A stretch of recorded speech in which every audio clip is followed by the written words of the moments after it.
السلام علیکم ورحمۃ اللہ وبرکاتہ۔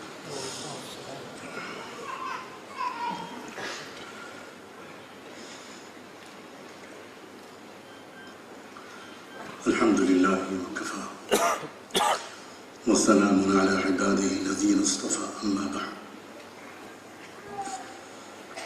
اعوذ باللہ من الشیطان الرجیم، بسم اللہ الرحمن الرحیم، یمحو اللہ ما یشاء ویثبت وعنده الکتاب۔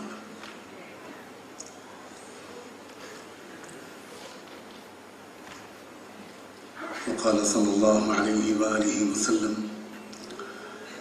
ان اللہ یبعث لهذه الأمة على رأس كل 100 سنة من يجدد لها أمر دينها، أو كما قال صلى الله عليه وآله وسلم۔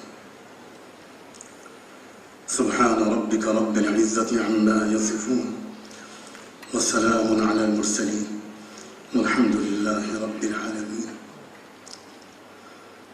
اللهم صل على سيدنا محمد وعلى آل سيدنا محمد وبارك وسلم۔ اللهم صل على سيدنا محمد وعلى آل سيدنا محمد وبارك وسلم۔ اللهم صل على سيدنا محمد وعلى آل سيدنا محمد وبارك وسلم۔ قابل احترام پروفیسر طلعت صاحب، وائس چانسلر، حضرات اساتذہ کرام، عظیم دانشور اور ملک و ملت کی امیدوں کا مرکز نوجوان طلباء اور طالبات،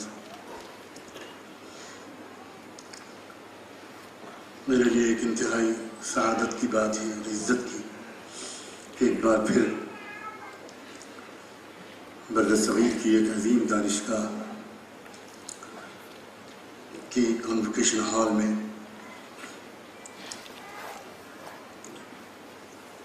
ایک انتہائی باشعور تعلیم یافتہ گیدرنگ سے کچھ عرض معروف کا موقع ملا ہے۔ میں پروفیسر صاحب کا بہت ممنون ہوں کہ انہوں نے ایک بار پھر مجھے یہ موقع عنایت فرمایا، اور آپ سب حضرات کے لیے کہ آپ اپنی دوسری مشغولیات کو چھوڑ کر اتنے شوق و ذوق کے ساتھ اتنی بڑی تعداد میں یہاں جمع ہوئے۔ آپ کا وقت قیمتی ہے اور امانت ہے۔ اللہ تعالیٰ میرے لیے آسان فرمائے کہ میں صحیح نیت کے ساتھ بہت مختصر سے وقت میں اور سادہ سے لفظوں میں اس انتہائی حساس موضوع پر، challenges of the changing world, کچھ عملی باتیں عرض کر سکوں۔ سب سے پہلے تو ایک بات یہ ذہن نشین کر لیجیے کہ تبدیلی خالق فطرت نے انسانی فطرت میں رکھی ہے۔ تبدیلی کا جذبہ، تبدیلی کا شوق، یہ انسان کی اور اس دنیا کی فطرت میں اللہ تعالیٰ نے رکھی ہے۔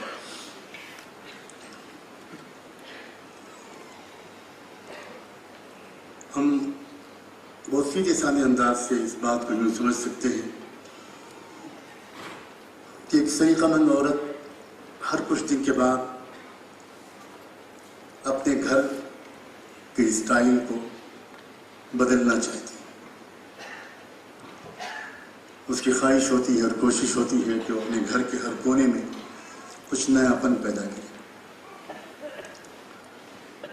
بیڈ روم سے لے کر ہال تک، ہال سے لے کر کچن تک انسان کی آنکھیں تبدیلی دیکھنا چاہتی ہیں۔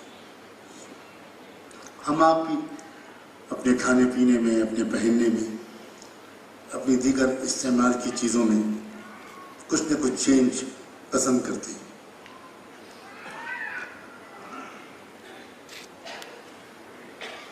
ہمارے جسم کے سیلز بھی برابر بدلتے رہتے ہیں۔ اگر آپ دنیا کی تاریخ پر غور کریں تو آپ کو محسوس ہوگا کہ دنیا میں بھی ایک طرز زندگی کو اپنایا جاتا ہے اور ایک مدت تک اس طرز زندگی کو اپنانے کے بعد دنیا اس طرز زندگی میں تبدیلی کرنے لگتی ہے۔ وہ تبدیلی صحت مند ہوتی ہے یا غیر صحت مند ہوتی ہے، یہ ایک الگ بحث ہے، لیکن تبدیلی انسان کی فطرت میں رکھی گئی ہے۔ انسانی شعور و احساس ہر کچھ مدت کے بعد اپنے ماحول کو، اپنے تمدن کو، اپنی تہذیب کو، اپنی ترجیحات اور پرائیورٹیز کو بدلنے کی کوشش کرتا ہے۔ اسی فطرت کا مظہر پوری انسانی تاریخ میں اس طرح ہوا ہے کہ بار بار بڑے میجر چینجز دنیا میں آئے ہیں۔ کبھی وہ پازیٹیو تھے، کبھی وہ نیگیٹو تھے، کبھی وہ مکمل تھے، کبھی وہ ادھورے تھے، کبھی وہ ریئیکشنری تھے اور کبھی وہ فطری اور تخلیقی تھے، ایجابی اور مثبت تھے۔ انسانی تاریخ میں ایک بہت بڑا موڑ اور ایک بڑی تبدیلی اس وقت آئی جب انسانی تمدن کے مؤسس اول سیدنا ابراہیم علیہ السلام کو اللہ تعالیٰ نے ایک بڑی عظیم ذمہ داری دے کر دنیا میں بھیجا۔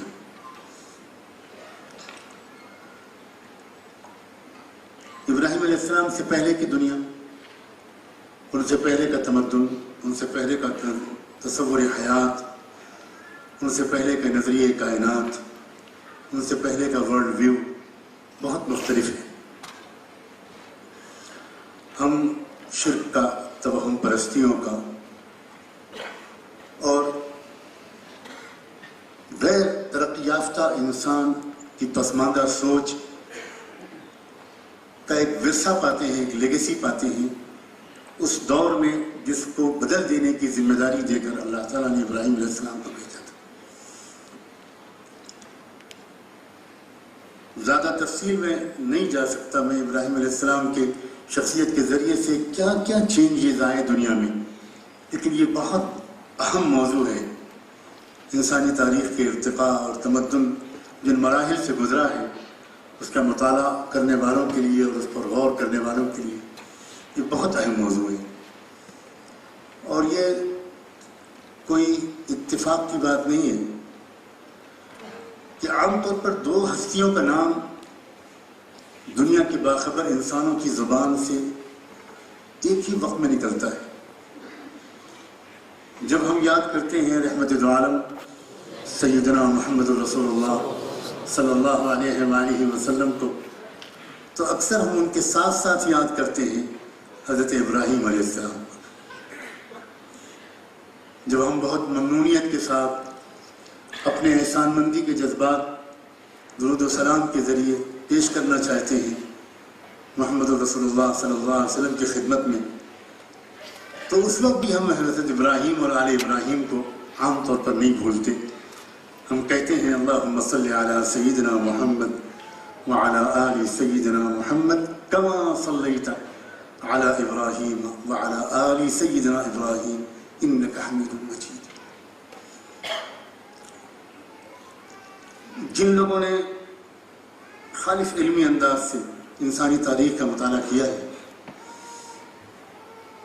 وہ اس بات کی گواہی دینے پر مجبور ہیں اور اس بات کا اعتراف کرنے پر مجبور ہیں کہ دو بہت بنیادی موڑ ہیں انسانی تاریخ میں، بہت جوہری تبدیلیاں آئی ہیں انسانی تمدن میں۔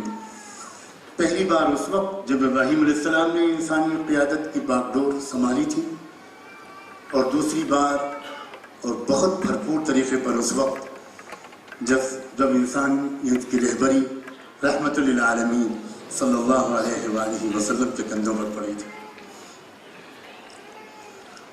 قرآن مجید میں حضرت ابراہیم علیہ السلام کا تذکرہ جن الفاظ میں آیا ہے اور جس قسم کے اشارے قرآن نے کیے ہیں، وہ اس لائق ہیں کہ وہ لوگ جو دور جدید میں تبدیلیوں کے لیے اٹھ کھڑے ہونا چاہتے ہیں وہ اس پر ضرور غور کریں۔ أَمْ لَمْ يُنَبَّأْ بِمَا فِي صُحُفِ مُوسَى وَإِبْرَاهِيمَ الَّذِي وَفَّى أَلَّا تَزِرُ وَازِرَةٌ وِزْرَ أُخْرَى وَأَن لَّيْسَ لِلْإِنسَانِ إِلَّا مَا سَعَى وَأَنَّ سَعْيَهُ سَوْفَ يُرَى ثُمَّ يُجْزَاهُ الْجَزَاءَ الْأَوْفَى وَأَنَّ إِلَى رَبِّكَ الْمُنْتَهَى وَأَنَّهُ هُوَ أَضْحَكَ وَأَبْكَى وَأَنَّهُ هُوَ أَمَاتَ وَأَحْيَا وَأَنَّهُ خَلَقَ الزَّوْجَيْنِ الذَّكَرَ وَالْأُنثَى مِن نُّطْفَةٍ إِذَا تُمْنَى وَأَنَّ عَلَيْهِ النَّشْأَةَ الْأُخْرَى وَأَنَّهُ هُوَ أَغْنَى وَأَقْنَى وَأَنَّهُ هُوَ رَبُّ الشِّعْرَى۔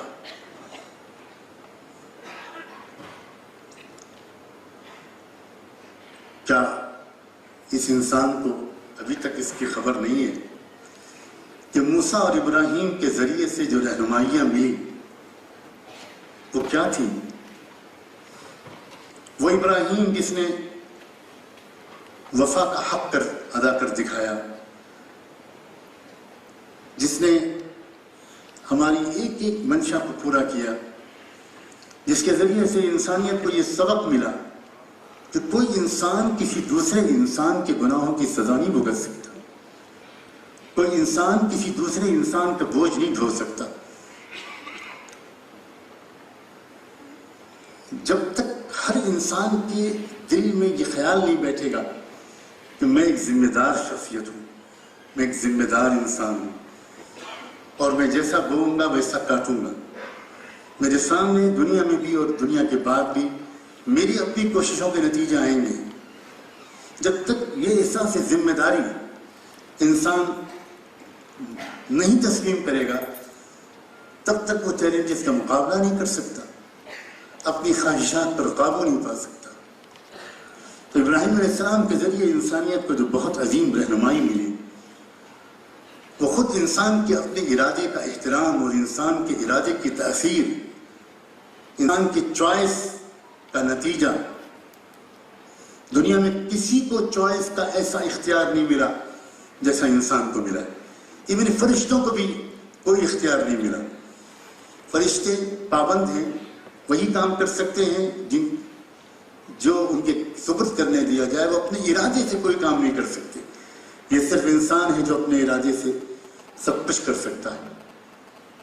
اللہ تزر وازرۃ وزر اخری وان لیس للانسان الا ما سعی، اور انسان کو اس کے سوا کچھ نہیں ملے گا جس کی اس نے خود کوئی کوشش کی ہوگی، اور اس کی کوئی بھی کوشش رائے گا نہیں جاتی، وہ ضرور بھی ضرور اس کے نتائج سامنے آئیں گے۔ ثم یجزاہ الجزاء الاوفی، اور انسان کی کوشش کا بھرپور نتیجہ نکل کر رہتا ہے، نکل کر رہے گا۔ اور یہ انسان اتنا قیمتی ہے، اتنا اہم ہے، اتنا امپورٹنٹ ہے کہ اس انسان کو براہ راست اپنے رب کے سامنے جب کھڑا ہونا ہے۔ اس انسان کا امتحان یا اس انسان سے سوال جواب یا اس انسان کی اعمال کا جائزہ، اس کی زندگی کا جائزہ کوئی اور نہیں لے گا، خود رب براہ راست لے گا۔ یہ سب انسانی عظمت کے وہ نقوش ہیں جو ابراہیم علیہ السلام کی لائے ہوئی تعلیمات کے ذریعے انسانیت کو ملے، اور ان سے جو نتیجے نکلے آگے چل کر ان کا جو اثر انسانی تمدن پر پڑا۔ واقعہ یہ ہے کہ وہ اس لائق ہے کہ اس پر تفصیل سے غور کیا جائے، لیکن میں اس وقت معذرت چاہتا ہوں، مجھے جو کچھ عرض کرنا ہے اس کا وقت نہیں بچے گا۔ مجھے تو اس دور کی جو اس وقت چینجنگ ورلڈ ہے اس کی چیلنجز پر اپنے کچھ خیالات آپ کے سامنے رکھنے ہیں۔ اس کے بعد بہت سے موڑ آئے انسانی تاریخ میں۔ یوسف علیہ السلام کو اللہ تعالیٰ نے ایک رول دیا۔ یوسف علیہ السلام فلسطین کے گاؤں میں رہتے تھے، اور دنیا جو لیڈ کی جا رہی تھی وہ مصر سے کی جا رہی تھی۔ ہر زمانے میں تہذیب کا کوئی مرکز ہوتا ہے، اس دور میں مصر دنیا کا تہذیبی، معاشی، تمدنی مرکز تھا، اور مصر بدترین ظلم، استبداد، جبر، ایکسپلائٹیشن کی مزاج کے مطابق چلایا جا رہا تھا۔ ایک خاندان تھا جو رول کر رہا تھا، باقی سارے انسان غلام تھے، بنیادی حقوق سے محروم تھے۔ جب ہر کچھ دن کے بعد ایک دنیا کی تاریخ میں ایک موڑ آنا ہوتا ہے، اور اللہ تعالیٰ جب وہ چاہتا ہے کہ سارے تبدیلی دنیا کے اندر آئے تو اس کے عجیب و غریب قسم کے اسباب بنتے ہیں۔ چنانچہ اللہ کی نگاہ انتخاب پڑی فلسطین کے گاؤں میں پلنے والے ایک نوجوان پر، اور اللہ کی کتاب تقدیر نے یہ فیصلہ کیا کہ اس نوجوان کے ذریعے سے مصر کے پورے سسٹم میں تبدیلی لائی جائے، پورے ماحول کو چینج کیا جائے، السلو تہذیب کو استوار کیا جائے گا، انصاف کی بنیاد پر، خیر خواہی کی بنیاد پر، خدمت کی بنیاد پر، نہ کہ ایکسپلائٹیشن اور خود غرضی اور موروثی سلطنت کی بنیاد پر۔ چنانچہ وہ ایک لمبی کہانی ہے کس طرح وہ ارادہ خداوندی یوسف کو فلسطین سے نکال کر مصر میں لایا، اور کس طرح پہلے کچھ ایسے امتحانات سے گزارا گیا کہ جس سے اس معاشرے نے دیکھا کہ یہ یوسف اس کے اندر مکمل طور پر تبدیلی آ چکی ہے، جب تک کسی کے اندر تبدیلی نہیں آ سکتی وہ باہر تبدیلی نہیں لا سکتا۔ بنیادی طور پر دو چیزیں ہوتی ہیں انسانوں کو اجتماعی ترقی کے راستے سے ہٹانے والی، معاشرے کو اخلاقی قدروں سے محروم کرنے والی، انصاف سے محروم کرنے والی۔ ایک تو انسان کا جو اینگر ہے، جو انسان کا غصہ ہے، یہ بہت تباہیاں لاتا ہے، یہ ملکوں کو تباہ کرتا ہے، قوموں کو تباہ کرتا ہے، خاندانوں کو برباد کرتا ہے، صلاحیتوں کو اور وسائل کو برباد کرتا ہے۔ اور دوسرے انسان کے اندر جو ایک اس کی نسل انسانی کو چلنے کی مصلحت سے انسان کے اندر جو ایک سیکس کا جذبہ رکھا گیا ہے، ایک نفسانی خواہش رکھی گئی، یہ اگر کنٹرول نہیں ہوتی، ارینج نہیں ہوتی، اور اگر یہ صالح اور پاکیزہ طریقے پر بلند مقاصد کے لیے استعمال نہیں ہوتی، اور انسان اس کو گورن کرنے کے بجائے یہ انسان کو گورن کرتی ہے، تو پھر معاشرہ برباد ہو جاتا ہے۔ کبھی وہ انسان اور وہ قوم کبھی بھی کوئی صالح کردار ادا کر ہی نہیں سکتے جن کی تمنائیں بہت محدود اور جن کے جذبات انتہائی گندے ہو گئے۔ چنانچہ یوسف علیہ السلام کی شخصیت اور ان کی کہانی سب کے سامنے کہ قدرت نے دکھایا، دیکھنے والوں کو دکھایا کہ یوسف کس طرح اپنے ان دونوں جذبات پر قابو پانے کی صلاحیت رکھتا ہے۔ اور اس کے بعد یوسف کو رول سپرد کیا گیا کہ عجیب و غریب طریقے پر کہ یوسف نے پورے مصر کے ڈسٹریبیوشن سسٹم کو ٹھیک کیا، پورے مصر کے جو سسٹم ظلم پر مبنی تھا اس کو دوبارہ ری آرگنائز کیا انصاف کی بنیاد پر، اور پورے مصر کئی سو سال تک کے لیے مصر انصاف کا اور مثبت اخلاقی قدروں کا ایک عالمی مرکز بن گیا۔ بہت سی تبدیلیاں بعد میں اور نبیوں کے ذریعے سے بھی آئیں، قرآن مجید نے ان نبیوں کے تذکرے کیے ہیں، اور ہر نبی کے ذریعے جو مخصوص تبدیلی آئی اس طرف بھی اشارات کیے ہیں۔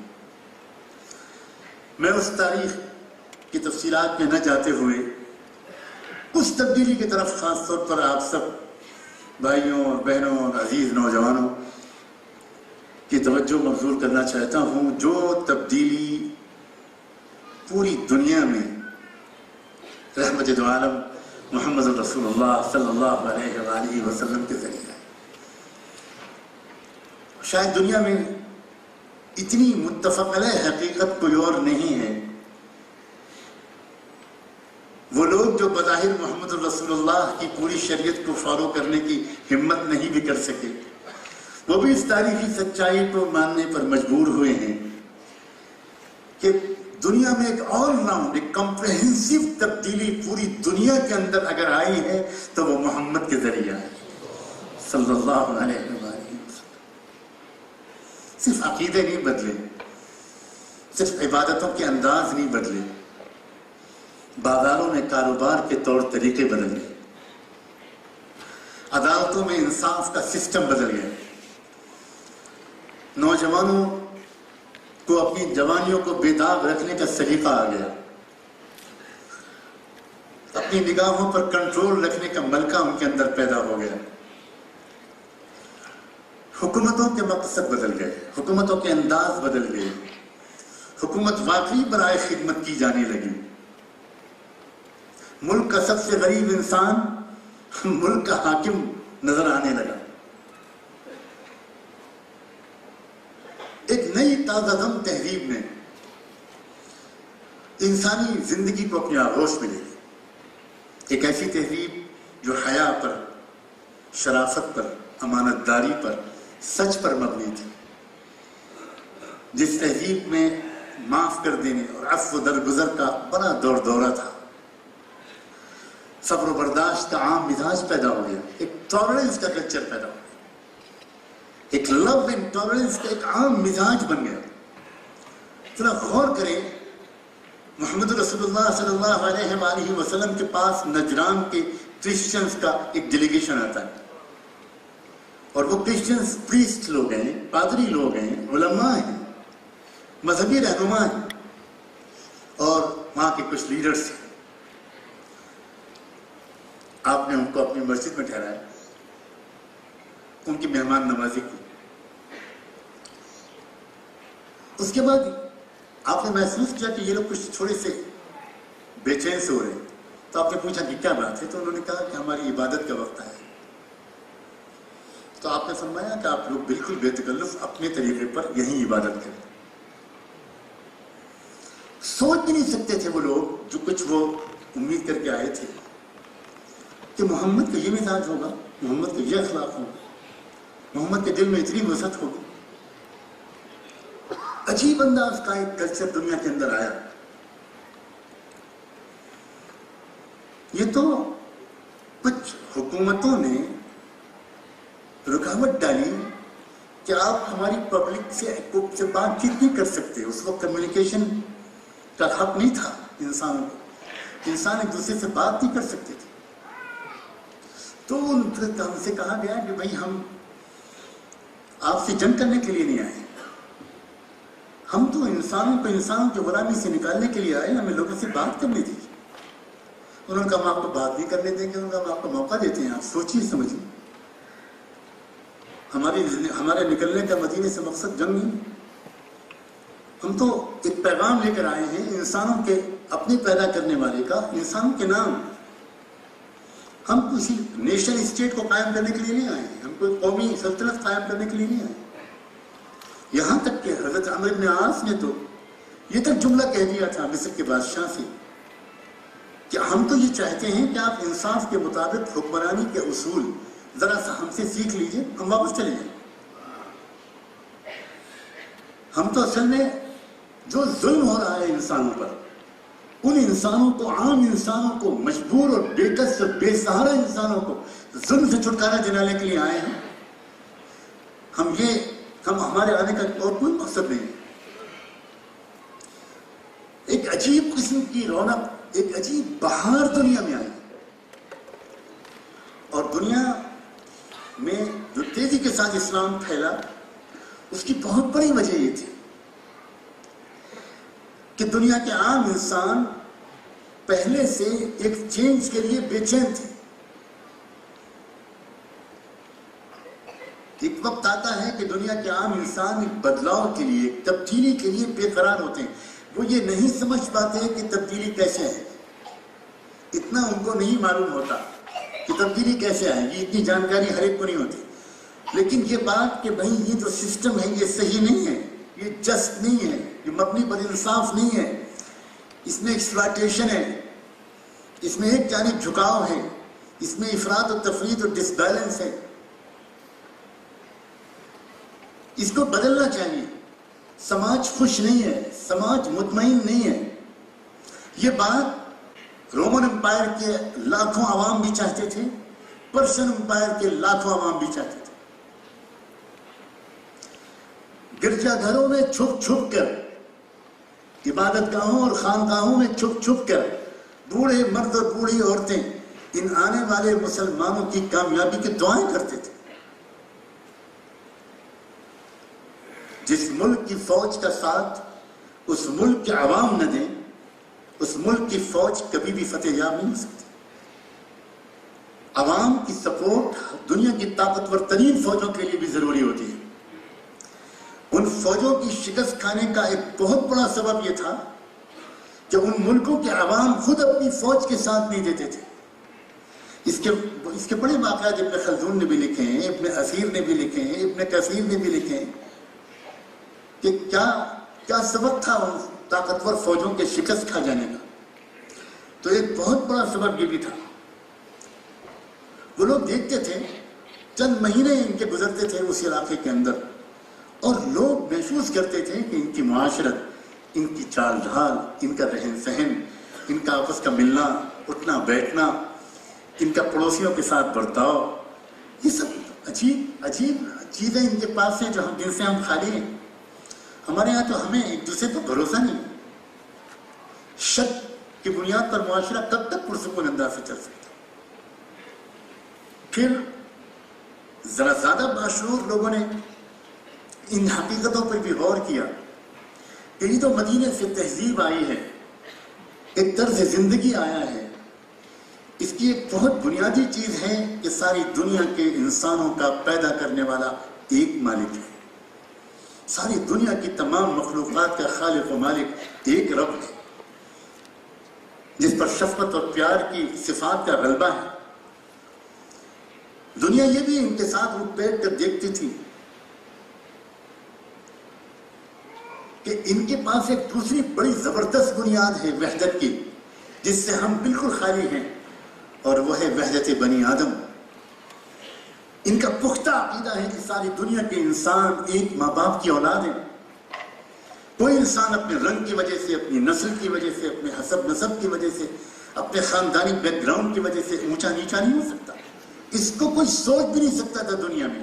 آرین نسل کے لوگ، پرشین امپائر کے لوگ، رومن امپائر کے لوگ اس کو سوچ بھی نہیں سکتے تھے. آپ کی یونیورسٹی کی لائبریری میں گبس کی لکھی ہوئی کتاب rise and decline of Roman empire ہوگی. میں کسی مسلمان مورخ اور عالم دین کی کتاب کا حوالہ دینے سے گریز کر رہا ہوں. لوگ شک کرتے ہیں کہ یہ بائسڈ مطالعہ ہے. ایک یورپ کا مانا ہوا مورخ اور تاریخ داں، اس نے جو تجزیہ کیا ہے کہ رومن امپائر کا ڈکلائن کیوں ہوا تھا، اس نے صاف صاف کہا کہ رومن امپائر کا جو ڈکلائن ہوا تھا وہ اس بنیاد پر ہوا تھا کہ رومن امپائر سوشل ایکولیٹی پر یقین نہیں کرتے تھے. رومن امپائر کے اندر انصاف نہیں تھا. اور عجیب و غریب بات ہے، اس نے کہا تھا کہ رومن امپائر کی بربادی کا ایک سبب یہ ہے کہ مرد اور عورت کے تعلقات بگڑ گئے تھے. مرد اور عورت کے تعلقات ایک خاندان کو بنانے کے لیے، عورت صرف سیکس کا کھلونا نہیں ہے. عورت ایک نسل کو تیار کرنے کے لیے خدا کی طرف سے تیار کردہ ایک زبردست، ایک عجیب و غریب مخلوق ہے، محبت بھری، شفقت اور ممتا بھری. اس نے لکھا ہے کہ رومن امپائر کے ڈکلائن کا ایک بڑا سبب یہ تھا کہ بچیوں کی، لڑکیوں کی عزتیں محفوظ نہیں تھی، بیٹیوں کی عزتیں باپ کے ہاتھ محفوظ نہیں تھی، پڑھنے والی طالبات کی عزتیں استادوں کے ہاتھ میں محفوظ نہیں تھی. ایون چرچ جانے والی، عبادت کرنے کے لیے چرچ جانے والی لڑکیوں کی عزتیں ان چرچ کے اندر عبادت کرانے والے پریسٹوں کے ہاتھ میں محفوظ نہیں تھی. میں یہ ساری باتیں اپنی طرف سے نہیں کہہ رہا. تہذیبیں جو آگے بڑھتی ہیں اور تہذیبیں کس طرح نیچے گرتی ہیں، اگر ہماری دانشگاہوں میں ان سنجیدہ موضوعات پر غور و فکر نہیں ہوگا تو کہاں ہوگا؟ کہاں پر اس سیریس موضوعات پر لوگ ڈیلیبریٹ کریں گے، پونڈر اپون کریں گے، غور کریں گے، بحث کریں گے؟ کہاں وجہ ہوتی ہے تہذیبوں کے عروج کی اور تہذیبوں کے زوال کی؟ انہوں نے دیکھا کہ یہ عجیب لوگ ہیں. رومن امپائر سے گیا ہوا سہیل اور کالے حبشے سے گیا ہوا بلال اور پرشین امپائر سے گیا ہوا سلمان، ان کے درمیان اتنا ہی معزز ہے جتنا ابوبکر، عمر، عثمان و علی، ہاشمی اور مطلبی، فاروقی اور صدیقی۔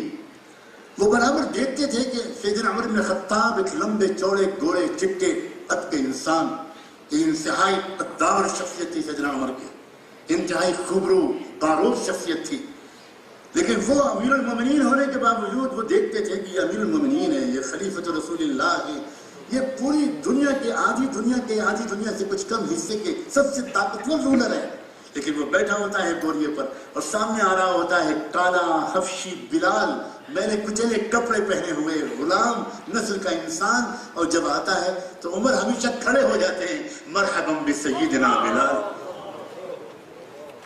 آئے ہمارے آقا بلال، آئے ہمارے آقا آئے۔ اپنی مسند چھوڑ کر، مسند کیا تھی؟ اپنا آبا موڑ کر بیٹھ جایا کرتے تھے، اس کنارے زمین پر بیٹھ جایا کرتے تھے، بلال میں آپ کا باپ کو اللہ رسول کا واسطہ دیتا ہوں، یہ جگہ آپ کی ہے، آپ یہاں بیٹھیں۔ یہ جو چیزیں وہ دیکھتے تھے وہ تصور نہیں کر سکتے تھے۔ ان کے یہاں ایک کلرڈ انسان، بلیک تو چھوڑیں، ایک کلرڈ انسان، ایک گندمی رنگ کا انسان گوروں کے ساتھ رہ نہیں سکتا تھا، ان کے محلوں میں مکان نہیں بنا سکتا تھا، ان کی گلیوں میں سے گزر نہیں سکتا تھا، ان کے چرچز کے اندر جا کر عبادت نہیں کر سکتا تھا، جینے کے حق سے محروم تھے دنیا کے اکثر انسان۔ اب جب انہوں نے یہ تہذیب دیکھی، مساوات پر، اکولیٹی پر مبنی تہذیب، تو ان غریب مردوں اور عورتوں کا تو آنکھیں آنسوں سے بھر جاتے تھے۔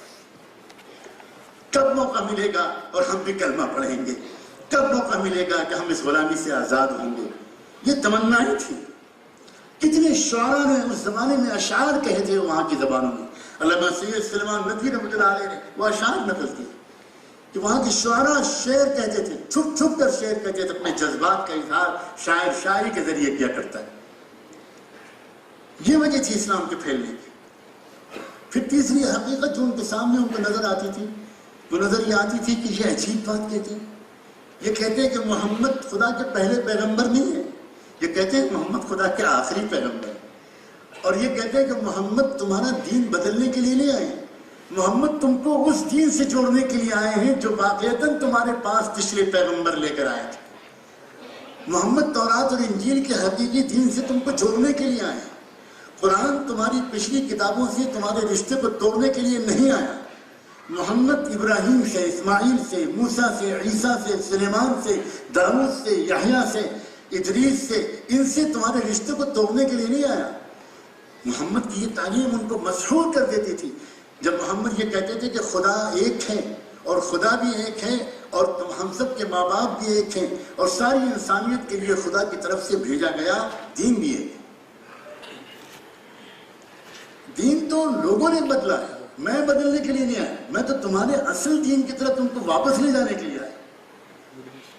یہ جو تعلیمات تھیں وہ ان کے باشعور طبقے کو خاص طور پر اپیل کرتی تھی، اور جو ان کا سماجی انصاف تھا، جو ان کا سوشل بیہیویئر تھا، جو ان کا ہائی پائس کنڈکٹ تھا، جو ان کے ہائی مورالز تھے، ایسی زبردست اخلاقیات، اس نے دل جیت لیا تھا، اس سے تبدیلی آئی تھی۔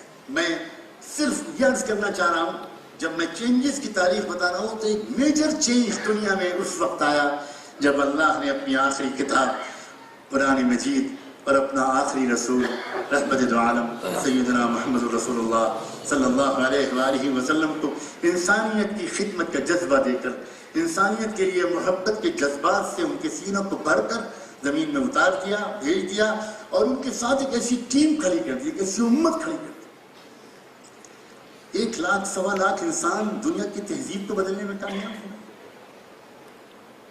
نوجوان جدھر کو دیکھتے تھے، جن نوجوانوں کا انٹریکشن مدینے کے تیار کیے جانے والے نوجوانوں سے ہوتا تھا، وہ نوجوان حیرت زدہ رہ جاتے تھے۔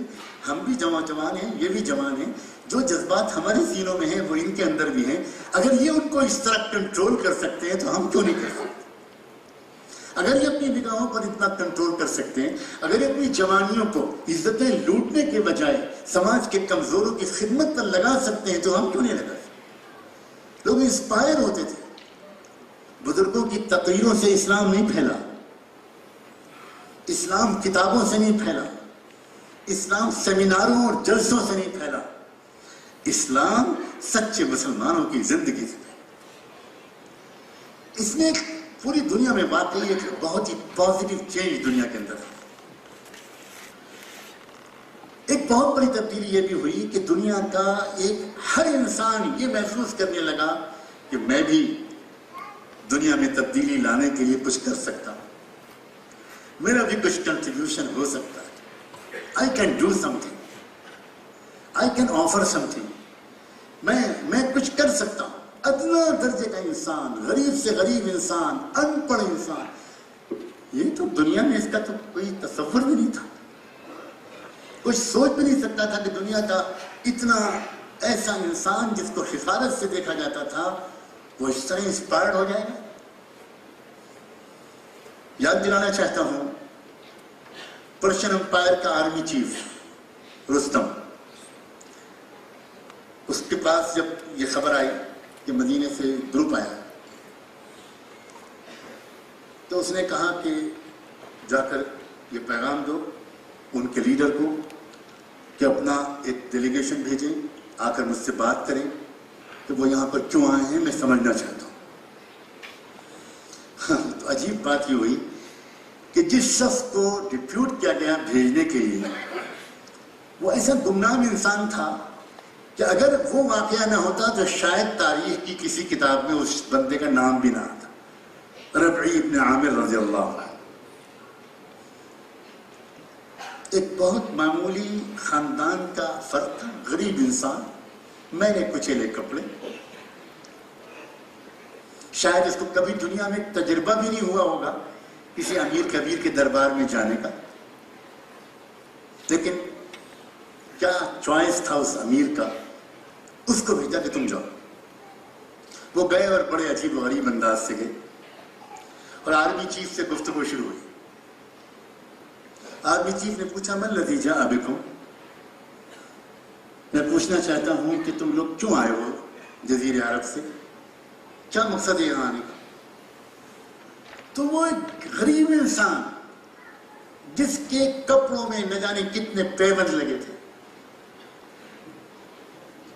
وہ غریب انسان جواب دیتا ہے اللہ ابتعثنا لنخرج من شاء من عباده من عبادت العباد الى عبادت رب العباد۔ اللہ نے ہم کو بھیجا ہے، اس لیے بھیجا ہے کہ ہم جس کا نصیب کھل جائے، جس کی قسمت میں لکھا ہو، اس بندے کو بندوں کی غلامی سے نکال کر بندوں کے رب کی غلامی تک لے جائے۔ ہم کو اللہ نے بھیجا ہے، انہوں نے یہ نہیں کہا کہ ہم کو ہمارے لیڈر نے بھیجا ہے، ہم کو یہ بھی نہیں، انہوں نے یہ بھی نہیں کہا کہ ہم کو امیر المومنین نے بھیجا ہے، اللہ نے بھیجا ہے۔ ایک عام مسلمان، ایک عام انسان کا یہ مزاج کہ میں ایک مشن پر ریکروٹ کیا گیا ہوں، میں کسی سے چھیننے کے لیے کچھ نہیں آیا، بالکل نہیں۔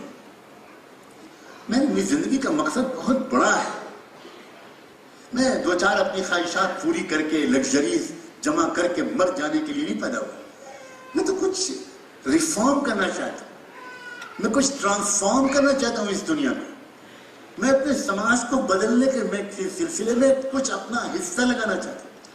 ہر انسان کا یہ مزاج ہے۔ ٹائم، منی اور اپنی صلاحیتیں، ان سب کا استعمال بہت زبردست اثر رکھتا ہے معاشرے کو بنانے یا بگاڑنے میں۔ ایک بڑی تبدیلی محمد رسول اللہ کے ذریعے آئی تھی کہ انسانوں کو اپنے وقت کے استعمال کا سلیقہ آ گیا، انسانوں کو اپنے مال کے استعمال کا سلیقہ آ گیا، اور انسانوں کو اپنی صلاحیتوں کے استعمال کا سلیقہ آ گیا، اور یہ چیزیں بہت ہی پروڈکٹیو مقاصد کے لیے استعمال کی جانے لگی، بڑے تعمیری مقاصد کے لیے استعمال کی جانے لگی۔ مناسب نہیں ہوگا اگر میں ایک اور بہت بڑی تبدیلی کی طرف یہاں خاص طور پر اشارہ نہ کروں۔ جتنی سائنٹیفک ترقی دنیا میں ہوئی ہے، میں ایک عظیم سائنسداں کے پہلو میں بیٹھ کر یہ کہنے کی جرات کرتا ہوں کہ وہ سائنٹیفک تبدیلی بھی عطیہ ہے، گراں قدر عطیہ ہے محمد الرسول اللہ صلی اللہ علیہ وسلم۔ ہزاروں سال سے کیوں سائنٹیفک ترقی نہیں ہو پا رہی تھی؟ کیا ریزن تھا؟ فینومینا تو پہلے میں موجود تھا، سارے یونٹس موجود تھے، کیا وجہ تھی؟ مشکل یہ تھی کہ ساری دنیا میں انسان اپنے کو دنیا کا سب سے چھوٹی ہستی سمجھتا تھا، سب سے حقیر مخلوق، اور دنیا کی ہر شے کو اپنے سے بڑا سمجھتا، ہر چیز سے ڈرا سہما رہتا تھا، ہر چیز کے سامنے سر جھکائے کھڑا رہتا تھا۔ جب انسان کسی بھی چیز کی پوجا کر رہا ہوگا تو آبجیکٹ آف ورشپ کو وہ آبجیکٹ آف ریسرچ نہیں بنا سکتا، کبھی نہیں بنا سکتا۔ سوال ہی پیدا نہیں ہوتا کہ وہ انسان کا حال یہ تھا کہ کیڑے مکوڑے، جانور، بارش کے قطرے، ہوا کے جھونکے، ہر چیز کے سامنے انسان ڈرا سہما کھڑا تھا۔ صلاۃ و سلام ہو محمد رسول اللہ صلی اللہ علیہ وآلہ وسلم پر۔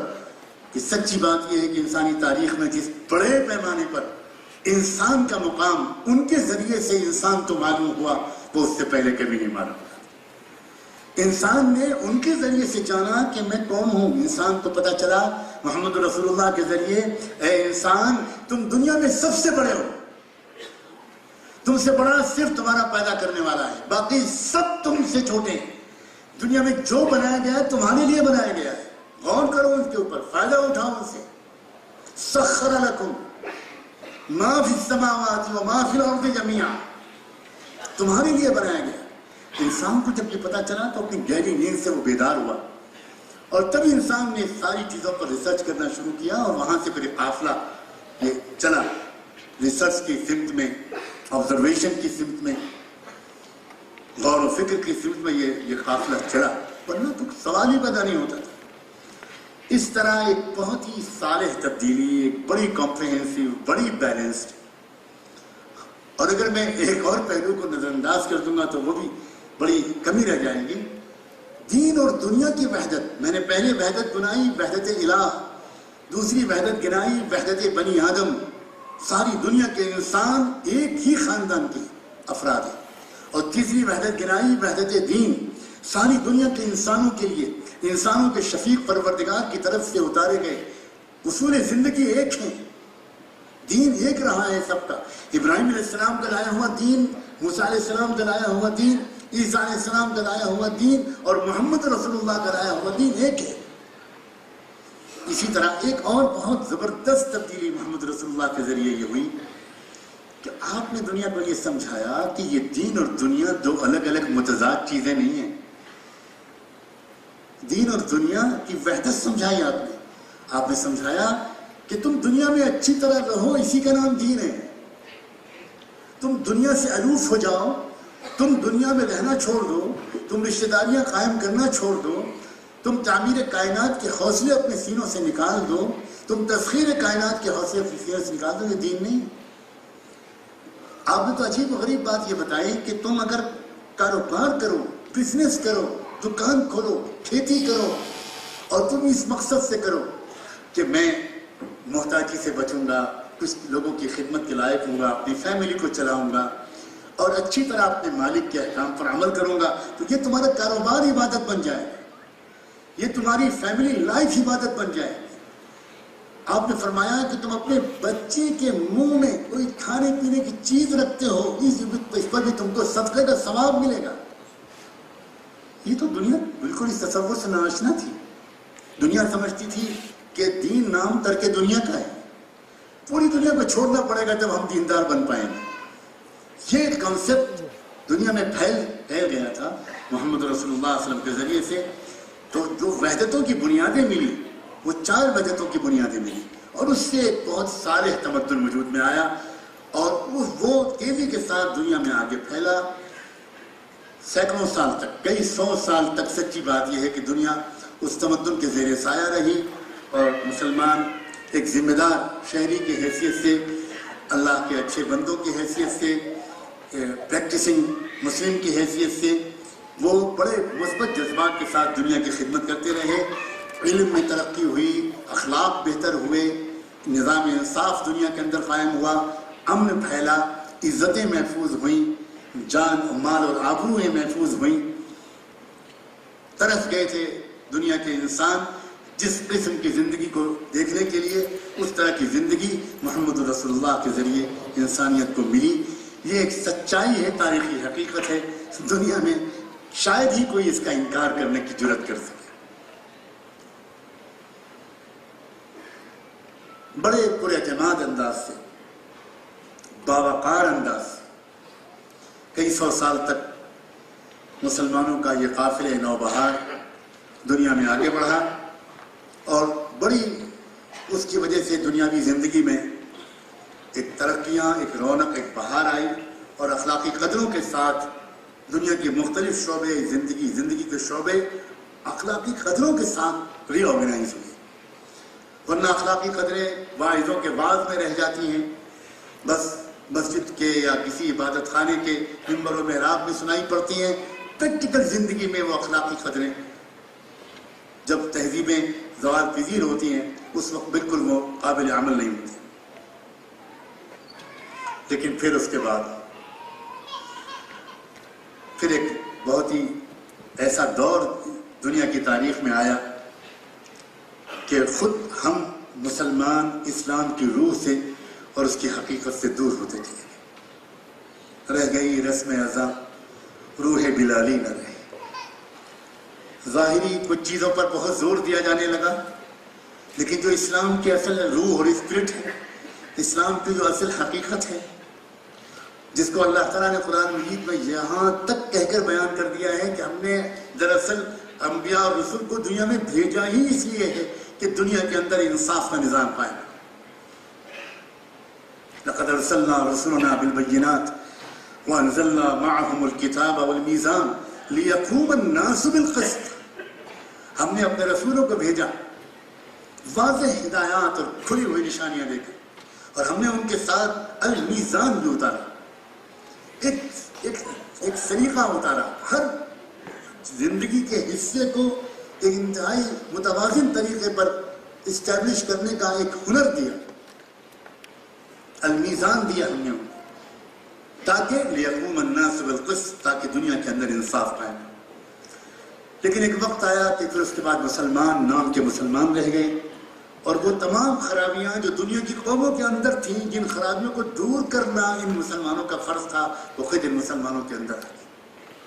وہی سستی، وہی کاہلی، وہی جمود، وہی تعطل، وہی فضول خرچیاں، وہی دکھاوے کی مسرفانہ طرز زندگی، وہی وقت کا غلط استعمال، وقت کا ضائع کرنا، وسائل کا غلط استعمال کرنا، صلاحیتوں کا غلط استعمال کرنا، صرف اپنی ذات مقصود بن گئی، اور باقی سوسائٹی کے لیے کیا اوبلیگیشنز ہیں، کیا حقوق ہیں سوسائٹی کے ہمارے اوپر، ہمارے کیا فرائض ہیں، عام مسلمانوں کی زندگی سے یہ شعور نکلتا چلا گیا۔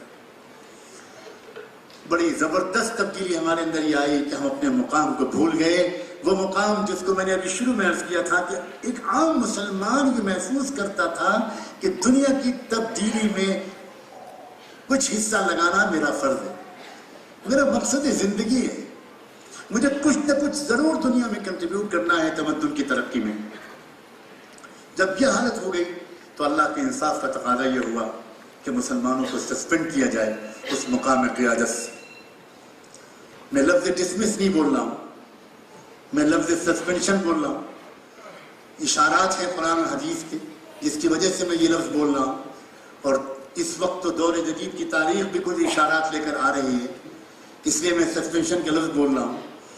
اور یہ اللہ تعالیٰ کی طرف سے وہ بے لاگ منصفانہ قانون ہے۔ اللہ کی رشتہ داری کسی قوم سے نہیں ہے، اللہ کی رشتہ داری کچھ سسٹم سے، قانون سے، کردار سے۔ چنانچہ مسلمانوں کو عالمی قیادت کے اس منصب سے، انسانیت کی خدمت کے اس بلند منصب سے معزول کیا گیا۔ اب خلا تو نہیں باقی رہ سکتا تھا۔ میں تبدیلیوں کی تاریخ بتاتے بتاتے آخری تبدیلی تک آیا ہوں۔ ایک اور تبدیلی دنیا کی تمدن کی تاریخ میں آئی جب یورپ نے کمان سنبھالی۔ اللہ تعالیٰ کی ایک سنت اور ایک اصول ہے کہ دنیا کی تمام قوموں کو باری باری اللہ تعالیٰ دنیا کی قیادت کا اور خدمت کا موقع دیتے ہیں۔ کسی قوم کو یہ شکایت کا موقع اللہ تعالیٰ نہیں دینا چاہتے کہ وہ قوم یہ کہے کہ آپ نے ہم کو موقع نہیں دیا، ورنہ ہم اپنے وسائل اور صلاحیتوں کا صحیح استعمال کر کے اور غریبوں کی اور مجبوروں کی خدمت کر کے دکھاتے۔ اب باری بچی تھی یورپ کی۔ انسانی تاریخ میں یورپ کو کبھی بھی قیادت کا موقع نہیں ملا تھا۔ جب مسلمان اس منصب سے ہٹائے گئے تو اس وقت یورپ کی باری آ گئی، اور یورپ نے کمانڈ سنبھالی.